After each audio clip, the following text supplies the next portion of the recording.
Bienvenue à tous et merci de nous rejoindre pour cette nouvelle édition du Non-Stop Info. Au sommaire de ce journal, une 55e fête de la jeunesse sous le signe de la gouvernance locale au Cameroun. Le gouvernement initie à cette occasion une version jeune des conseils régionaux et municipaux. Les tout premiers ont été installés le 1er février.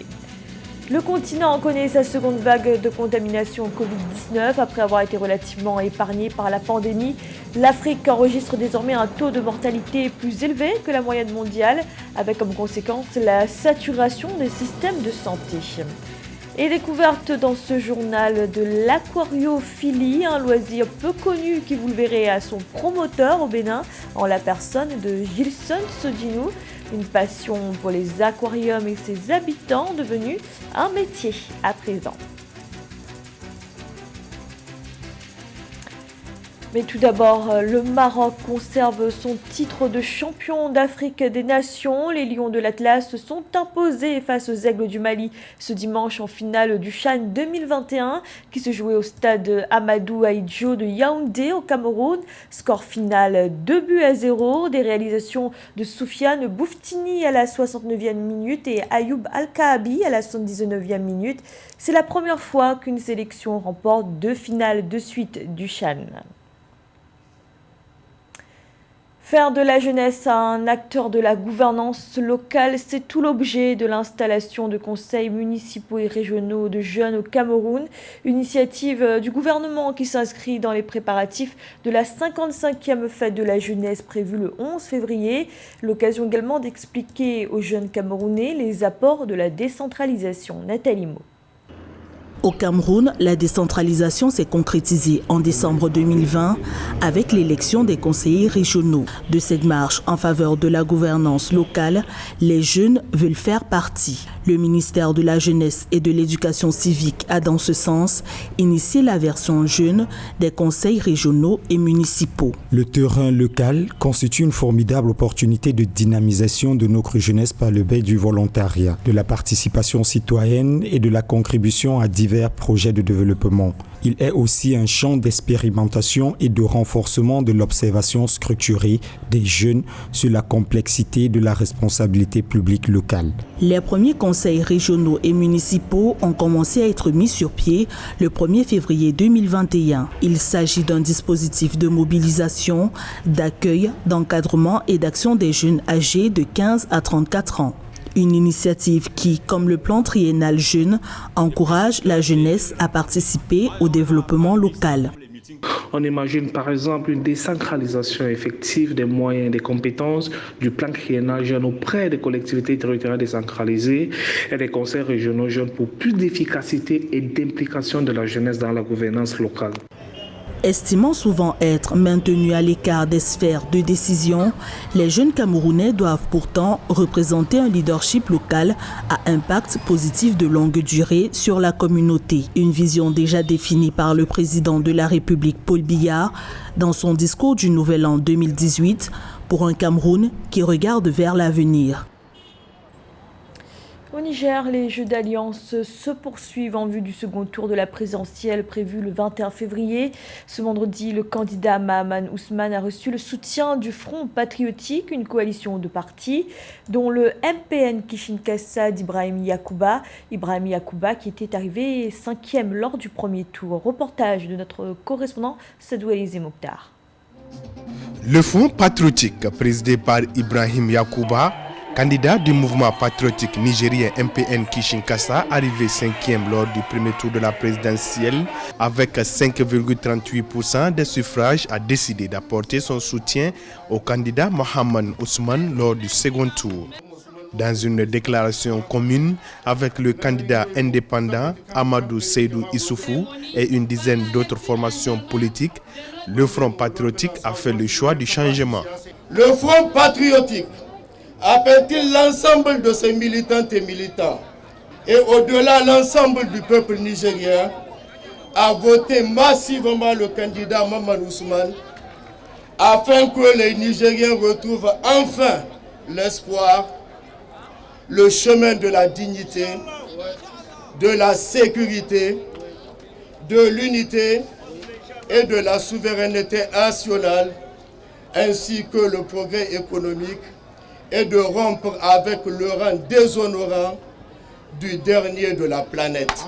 Le second tour de la présidentielle se joue entre Mohamed Bazoum, candidat du parti au pouvoir, le PNDS Taraya, arrivé en tête lors du premier tour avec 39,30% des voix, et l'ancien président Mahaman Ousmane du RDR Tchengi ayant obtenu 16,9%. Le choix de la candidature du président du RDR Tchengi, Mahaman Ousmane, est la suite logique de l'engagement pris par le Front patriotique avec les partis membres de la coalition CAP 2021. Peuple nigérien, j'ai un message pour vous. N'ayez peur de rien ni de personne. C'est Dieu qui donne le pouvoir. Et Dieu a donné le pouvoir au peuple et nous avons un peuple qui veut vraiment le changement.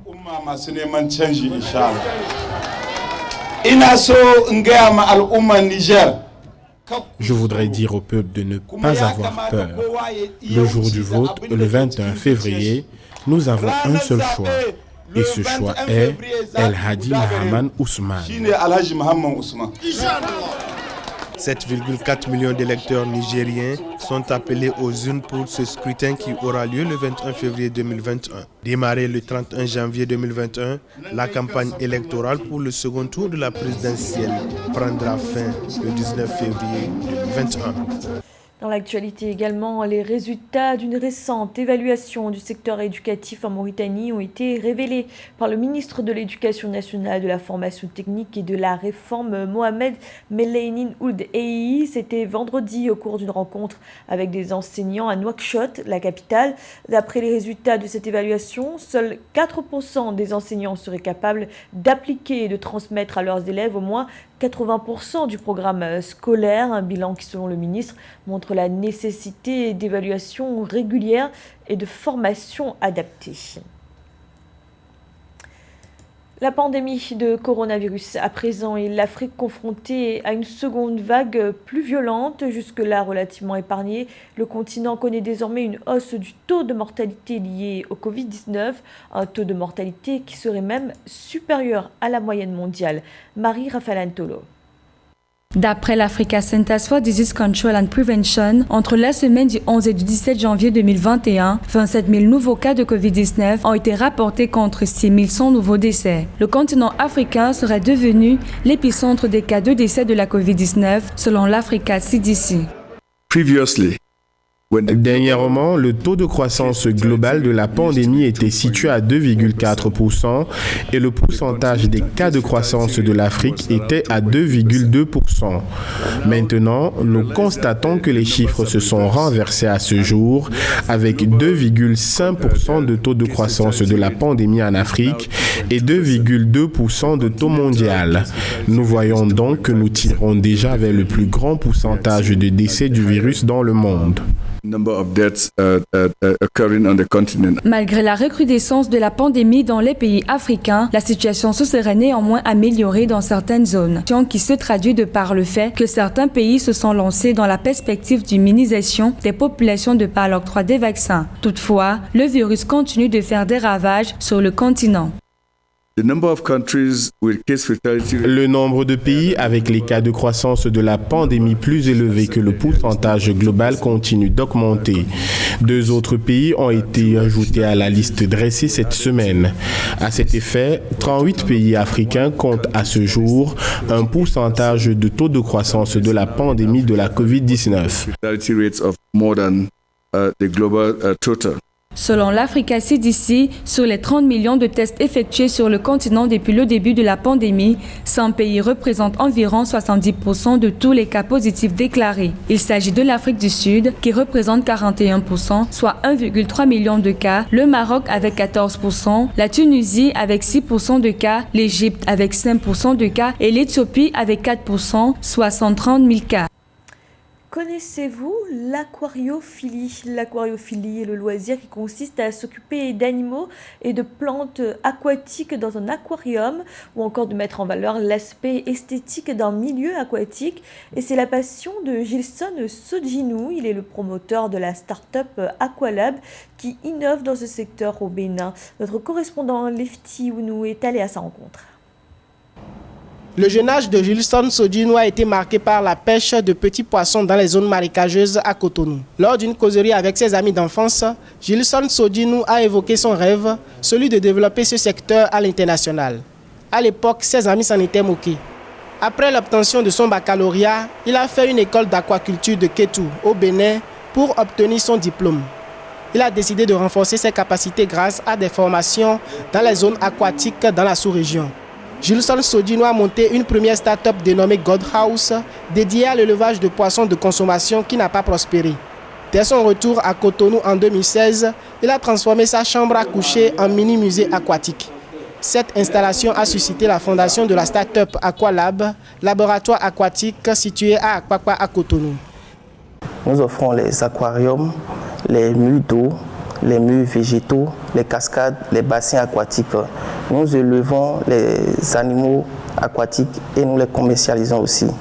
Nous faisons les ateliers aquatiques, surtout dans les établissements et des centres d'orphelinat, pour sensibiliser, pour informer, pour éduquer la jeune génération sur l'impact de la vie aquatique sur la vie humaine. Nous faisons aussi la formation pratique et à la jeune génération, surtout ceux qui désirent entreprendre dans ce domaine. Gilson Sodjinou, promoteur de la start-up Aqualab, innove dans le secteur de l'aquarophilie.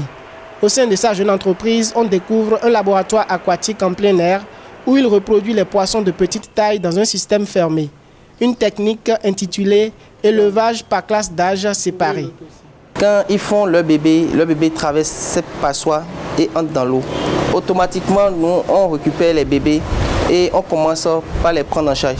Ce qui fait qu'au lieu d'avoir les géniteurs à l'âge de 5 mois, déjà à partir de 3 mois, on a des géniteurs prêts à être commercialisés. Gilson Sodjinou entend franchiser Aqualab afin d'être présent à l'international à partir de 2025. Avec son équipe, Gilson Sodjinou nourrit l'ambition de créer à travers Aqualab des parcs, complexes hôteliers aquatiques au Bénin et dans la sous-région. Aussi souhaite-t-il créer un musée aquatique au Bénin, une valeur ajoutée touristique. L'actualité culturelle à présent et le lancement officiel de la plateforme Kandang ce samedi 6 février au Sénégal, portée par l'association Baraka Global Arts depuis 2 ans et par Kahani plus récemment. Plateforme culturelle et musicale qui se veut un tremplin des musiques actuelles, mais également un outil digital à destination des professionnels et des artistes. Et lumière sur le musée Da Silva, construit en 1998 à Porto Novo, capitale politique du Bénin. Le musée Da Silva est l'un des principaux musées de la ville. On y retrouve notamment des pièces uniques, dont certaines pièces ayant appartenu aux héros des indépendances africaines, à l'instar de Patrice Lumumba, ancien Premier ministre de la République démocratique du Congo. Reportage de notre correspondant Lefty Ounou. Le musée Da Silva, fondé par le patriarche urbain Karim Da Silva en 1998, abrite de prestigieux objets et tenues de l'ancien Premier ministre de la République démocratique du Congo. Dans les années 53 et 54, Urbain Karim Da Silva a vécu au Congo fraternellement en trio avec Patrice Emery Lumumba et Mobutu Sese Seko. À l'époque, il a toujours considéré Patrice Lumumba comme étant son grand frère. L'assassinat du Premier ministre congolais le 17 janvier 1961 fut une situation très douloureuse pour Urbain Karim Da Silva. Profitant d'une mission diplomatique, Urbain Karim Da Silva a décidé d'honorer la mémoire de Patrice Emery Lumumba. Grâce à certains anciens ministres et amis, il a décidé de se procurer des affaires de Lumumba afin de les conserver dans son musée. Ils m'ont dit oui, que les militaires qui ont pillé toutes les maisons des gens qui ont été déportés vendaient à ceux qui le voulaient une bonne partie de leurs effets. Donc, ils m'ont aidé. Alors, ils négociaient pour moi, je payais et je les prenais. Le musée Da Silva valorise et sauvegarde l'existence de la communauté Agouda, afro-brésilien ou créole au Bénin. On y retrouve un rôle de série de véhicules haut de gamme d'époque en hommage à son grand-père. Le musée Da Silva dispose d'un panthéon qui célèbre les héros africains et de la diaspora. 200 ans après le règne de l'homme d'État français Napoléon Bonaparte, Urbain Karim Da Silva a acheté sa commode à l'occasion d'une vente aux enchères à Paris. Ce mobilier de valeur se retrouve dans son musée. La vie de Bonaparte est souvenir de malheur pour nous. Bonaparte, il a décimé notre race. Donc, ce n'est pas une comparaison. Je ne peux pas faire une comparaison de Bonaparte et Lumumba, mais ce sont des expositions qui permettent aux gens d'apprendre de mieux connaître ce Bonaparte et ce qu'il a fait de nous, de nos aïeux. Urbain Karim da Silva, président du Conseil des sages et notable de la ville de Porto Novo et fondateur du musée da Silva, rend hommage à Patrice Emery Lumumba dans son musée. Il entend faire de ces prestigieux objets un réconfort afin de mieux les faire connaître à toutes les générations et au public. Et l'artiste sud-africain Master KG est toujours au sommet des charts avec son titre à succès Jérusalema. Il se classe numéro 1 sur iTunes, une chanson qui a déjà reçu de nombreuses distinctions. Master KG a d'ailleurs indiqué que le clip vidéo avait été visionné plus de 329 millions de fois sur la plateforme YouTube. Le natif de Limpopo a également remporté en 2020 le prix du Best African Act. C'était le journal de la rédaction. Merci de l'avoir suivi. Retrouvez dans un instant une nouvelle édition de l'information.